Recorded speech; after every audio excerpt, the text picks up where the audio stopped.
masyado akong tao. Parinig porket lagi ko kasama si Adam. Okay, relax na relax. Pero mamaya, maririnig natin lahat yan sa pagbabalik na Face to Face! Init! Yeah, baka may germs din yan. General Merchandise, Jewel Pharmacy, Botica Alejandro, Moreco Drug and General Merchandise, John Welrose Drugstore and General Merchandise, King's Premium 825ml. Mahalagang paalala, ang King's Premium 825ml ay hindi gamot at hindi dapat gamitin paggamot sa anumang uri ng sakit. Mga balitang ganap, mas tinutukan, 2 minutong news breaks. Mapapanood na sa IBC Express Balita. Lunes hanggang Biyernes sa IBC 13. Mabibili ang King's Premium 825ml sa mga Dynadrug Corporation affiliate drugstores and pharmacies. Metro Manila area, R. Genesis Drugstore, Jekai Pharmacy and General Merchandise, Lupa, Bridgehead Pharmacy, Safecare Pharmacy and General Merchandise, Quezon City, Taj Loren Drugstore, LifeMed Pharmacy, MNB, Drug Mart Branch, Valenzuela, John Cyrus Drugstore, AMRC Pharmacy, Hadassah Drugstore, Manila, Life Care Drugstore, Bill Blue Pharmacy, King's Premium 825ml. Palagang palang, ang King's Premium 825ml ay hindi gamot at hindi maaaring gamitin paggamot sa anumang sakit.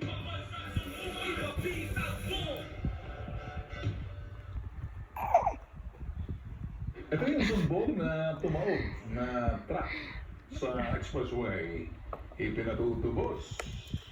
At pinatubos po ng isang towing company sa halagang 325,000 pesos. Ganon. Totoo mo lang. Yung truck ng lalalaman ng mga produktong nahulog daw sa expressway, sa may, hindi naman nahulog sa gilid, sa may gutter sa gilid, ano? Dahil 1 linggo nang nakahambalan at eyesore sa daan. Yung bang dahilan, kaya medyo 325,000 pesos. Presyo ng pagtotoo ng kanilang truck umabot sa 325,000 pesos dahil nakahambalan, dahil eyesore. Makinalaman noon, dapat T-Flex yung magsasabi niya. Abay, paano raw ito papayaran ng kumpanya? Na-aksidente nga, hindi naman sinasadya. Nahulog ka din, nahulog, nasadsad ka doon sa may gutter. Detalye ng sumbong, maganda yung panoorin. Ako po si Celestino Sabado Jr., coordinator ng Mayalan Logistics. At ako po ay lumapit sa hashtag ipabitag mo upang ireklamo ang AGS Motor Shop Towing Services Incorporated dahil sinisingil po kami ng overprice sa paghila po ng aming truck. Kasi po noong August 20, 2023, nahulog po ang aming truck sa T-Flex Tarlac Expressway. At ito po ay hihilain ni AGS Towing Services gamit ang 2 crane. At ang binigay po na estimation ng AGS Towing Services sa 2 crane ay 325,000. At ito ay kailangan naming bayaran upang mailabas po ang aming truck at makuha po ito sa madaling panahon. Kami ay humihingi sa kanila ng permission na kung pwede po, ang crane na gagamitin na lang sana ay ang aming nahanap sa Nueva Vizcaya na nagkakahalaga po ito ng 50,000. Pero hindi po pumayag ang AGS Towing Motor Shop Services na kami ang mag-crane sa aming truck. Ang gusto lang po namin mangyari ay may pababa ang aming babayaran upang ito ay aming makuha at matupok. Kung kayang bayaran ng aming Ang sumbong, investigahan at aaksyonan sa hashtag ipabitag mo.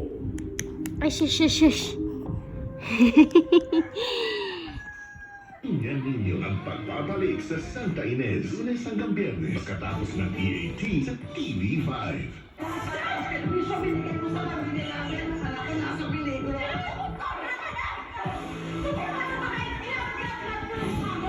Sa pagsasara ng unang kabanata, tatatok na sa pinto ang karma.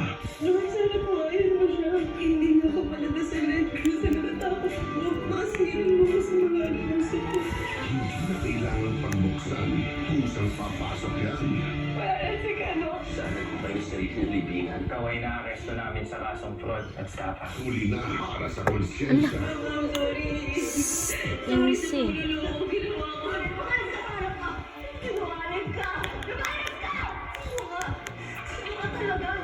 Pirasong paraiso.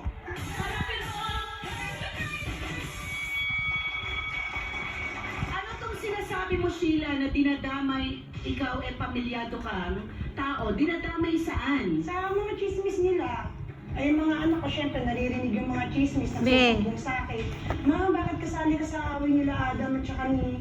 Katulad ng ano, Pinky Sama na. Rose. Ano Tulad yung ng ano, ang nagmumosang kahit hindi naman. Ano yung Mosang? Yung Marites.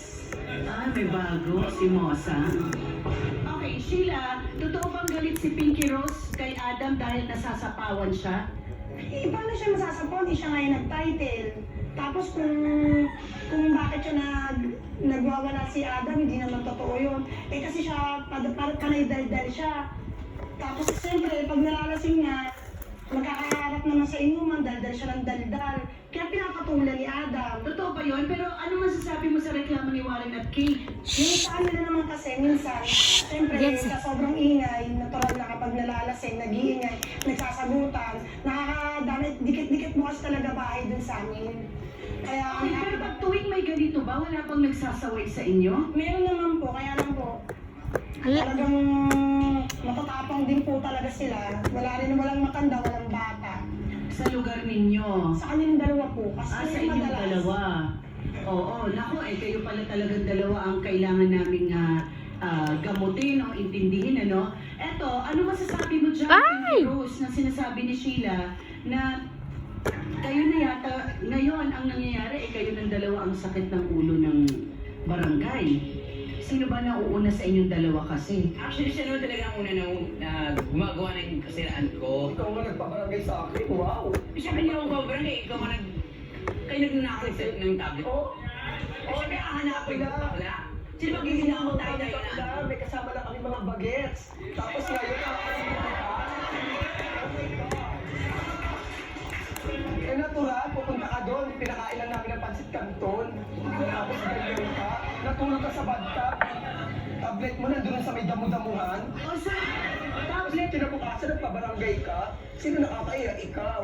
Ako nga kaya ako nga nagreklamo na ako nawala.